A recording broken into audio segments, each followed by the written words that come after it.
Lagi kong naaalala nung galit ko ay napasobra, sa takot ay napalayo na. Sa lahat ng nakikita, kamay at damit may dugo na. Kakwento ko dito, halika, sana naman makinig ka. Paano ko ba napatay ang aking asawa? Ako si Joaquin, nakatira sa Calamba, Laguna. Lahat naman kaya kong tiisin. Napadpad lang ako banda dito sa Manila. Trabaho ko'y madiin, kahit maliit man, inuuwi kong kinikita. Araw-araw man ganun pa rin, pero di naging daing magmula nung isang beses ka nakita. Gusto kita na maging akin, kahit wag ko daw nabalakin. Pagkat sa tingin alanganin, iba ang estado mo sa'kin. Kahit mataas gagapangin, laman ka lagi ng dalangin. Ikaw lang gusto kong makapiling, ang mga pangako ko hindi ko babaliin.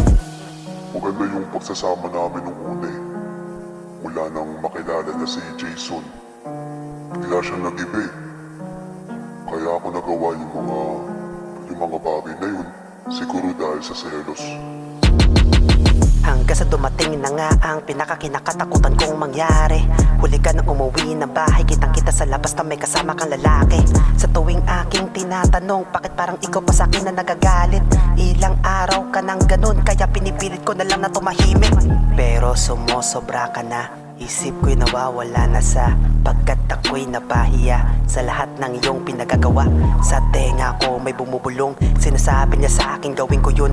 Ganti lang din kahit makulong, basta masunod ko mga tukon. 2:00 ng ating gabi, saktong-sakto sa aking pag-uwi. Yung lalaki na kasama noong nakaraang gabi, huling-huli ko sa akto na sila magkatabi.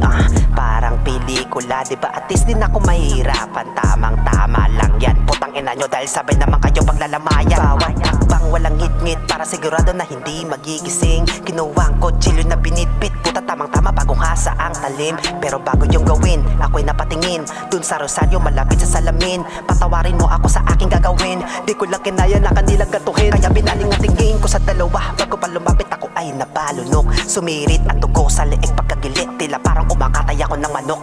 Habang patakbo ka na palayo, teka saan ka nga pupunta? Hindi pa tapos ang gabi na to, porket nauna yung isa. Alam mong minahal kita, diba?